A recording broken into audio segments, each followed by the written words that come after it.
hi friends welcome to रेन्ना समयल इनके என்ன சமையல் பார்க்க போறோம்னா குழந்தைகளுக்குலாம் ரொம்ப பிடிச்ச வெஜ் பாஸ்தா தான் பார்க்க போறோம்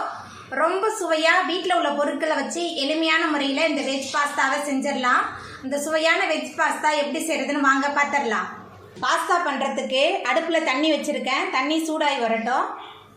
தண்ணி நல்லா கொதிக்க ஆரம்பிச்சிருச்சு இதுல கொஞ்சமா உப்பு சேர்த்துக்கலாம் கூடவே 1 ஸ்பூன் அளவுக்கு எண்ணெய் சேர்த்துக்கலாம் அதுக்கப்புறமா நம்ம பாஸ்தா சேர்த்துடலாம்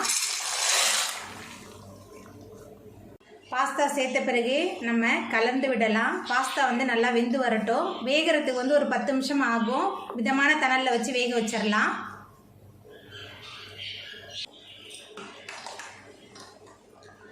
பாஸ்தா நல்லா சாஃப்டா வெந்து வந்துருச்சு இப்போ நம்ம அடுப்பு ஆஃப் பண்ணிட்டு ஒரு ஓட்ட பானையில இதை வடிச்சு வச்சிடலாம் பாஸ்தாவை ஒரு ஓட்ட பானையில் நான் வடித்து வச்சுட்டேன் இப்போ எப்படி பண்ணுறதுன்னு பார்த்துடலாம் பாஸ்தா பண்ணுறதுக்கு 2 ஸ்பூன் அளவுக்கு எண்ணெய் சேர்த்துடலாம் எண்ணெய் சூடாயிட்டு பொடியாக நறுக்கின பூண்டு சேர்த்துக்கலாம் பொடியாக நறுக்கின இஞ்சி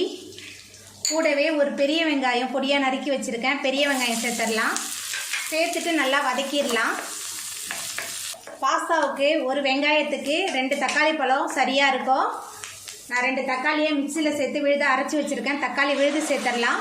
விழுதுக்கு பதிலாக பொடியாக நறுக்கி கூட சேர்த்துடலாம் தக்காளியோட பச்சை வாசனை போகிற அளவுக்கு நல்லா வதக்கிடலாம் தக்காளியோட பச்சை வாசனை போகிற அளவுக்கு நல்லா வதங்கிருச்சு இப்போ இதில் பொடியாக நறுக்கி வச்சுருக்கிற 2 கேரட் சேர்த்துடலாம் கூடவே கொஞ்சமாக உப்பு எல்லாத்தையும் சேர்த்துட்டு நல்லா வதக்கிடலாம் கேரட் நல்லா வெந்து வரணும் கேரட் நல்லா வதங்கி வெந்து வந்துருச்சு நான் தண்ணிலாம் எதுவுமே சேர்க்கல நம்ம தக்காளி அரைச்சி சேர்த்தோம்ல அந்த தக்காளியோட சாறுலேயே இந்த கேரட் நல்லா வதங்கி வெந்துருச்சு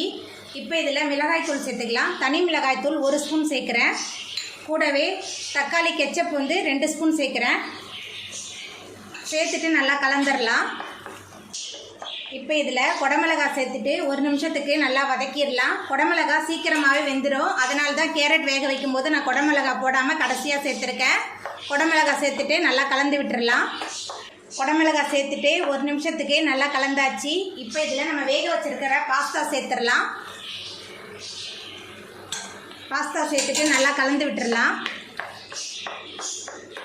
பாஸ்தா சேர்த்துட்டு நல்லா கலந்தாச்சு இப்போ இதில் மேலால் 1 ஸ்பூன் அளவுக்கு மிளகுத்தூள் சேர்த்துடலாம் மிளகுத்தூள் சேர்த்துட்டு நல்லா கலந்து விட்டுடலாம் மிளகுத்தூள் சேர்த்துட்டு நல்லா கலந்தாச்சு இப்போ நம்ம அடுப்பு ஆஃப் பண்ணிடலாம் நம்மளோட சுவையான வெஜ் பாஸ்தா சூப்பராக ரெடி ஆகிட்டு அவ்வளோதாங்க ரொம்ப சுவையான வெஜ் பாஸ்தா சூப்பராக ரெடி ஆகிட்டு ரொம்ப சுவையாக இருக்கும் இந்த சுவையான வெஜ் பாஸ்தாவை நீங்களும் உங்கள் வீட்டில் செஞ்சு பாருங்கள் இந்த வீடியோ உங்களுக்கு பிடிச்சிருந்தா லைக் பண்ணுங்கள் ஷேர் பண்ணுங்கள் கமெண்ட் பண்ணுங்கள் சப்ஸ்கிரைப் பண்ணுங்கள் அப்படியே பக்கத்தில் உள்ள பெல் பட்டனை கிளிக் பண்ணிடுங்க நன்றி